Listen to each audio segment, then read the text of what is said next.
नमस्कार, मैं हूं आज दीनदयाल उपाध्याय कॉलेज दिल्ली यूनिवर्सिटी में, और मेरे साथ मेरे दोस्त अंकित जोशी जी हैं। और यहां पर हम ये डीएनए का मॉडल आप देख सकते हैं। तो इस डीएनए के मॉडल के बारे में मेरे दोस्त अंकित जोशी जो बहुत एक्सपर्ट हैं, काफ़ी अच्छे एक अध्यापक हैं, तो आपको इस डीएनए मॉडल के बारे में वो यहाँ पर बताएंगे। Thank you sir.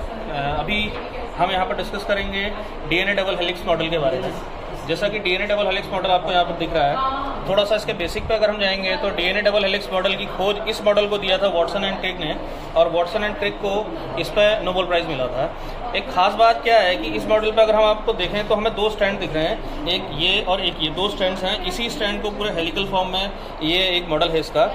DNA basically आपको पता है कि डीऑक्सीराइबोन्यूक्लिक अम्ल इसे कहा जाता है, और डीऑक्सीराइबोन्यूक्लिक अम्ल कहने का मतलब क्या है कि इसमें जो शुगर ऐड होती है कॉर्नर पर, वो शुगर जो होती है डीऑक्सीराइबोस शुगर होती है। यही बेसिक डिफरेंस है डीएनए और आरएनए में। तो अगर हम डीएनए के स्ट्रक्चर के बारे में बेसिकली बात करेंगे तो उसमें डीएनए का जो कंपोनेंट है वो बना होता है न्यूक्लियोटाइड से।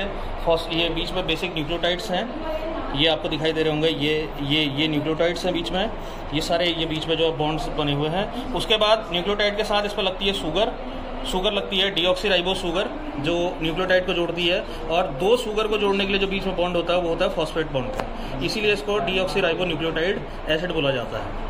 अब इस पर जो न्यूक्लियोटाइड्स होते हैं, there are two basic type of nucleotides, purine and pyrimidine. Purine जो होते हैं दो प्यूरिन है। प्यूरिन हम बात करेंगे तो प्यूरिन जो होता है डबल सर्कल वाला स्ट्रक्चर होता है, जिसे हम कहते हैं जिसको हम एडेनिन और ग्वानिन को हम प्यूरिन कहते हैं, और साइटोसिन और थाइमिन को जो है पिरिमिडीन कहा जाता है। यूरेसिल भी पिरिमिडीन के ही अंतर्गत आता है।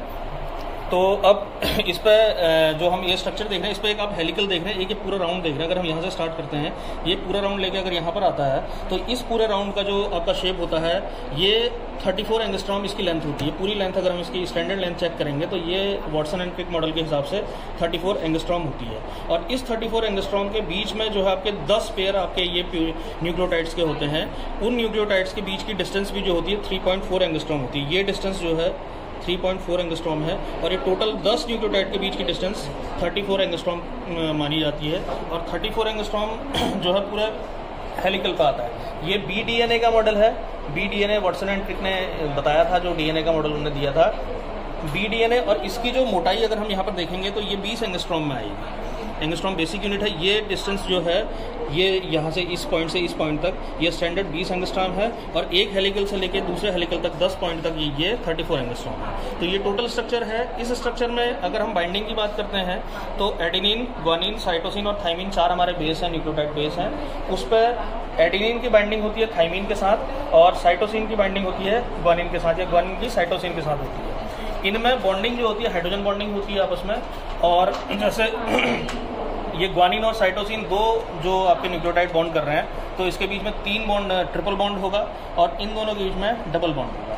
तो ये एक बेसिक जानकारी है डीएनए मॉडल के बारे में, डीएनए डबल हेलिकल मॉडल, जो कि दिया गया था वॉटसन एंड क्रिक के द्वारा। Thank you.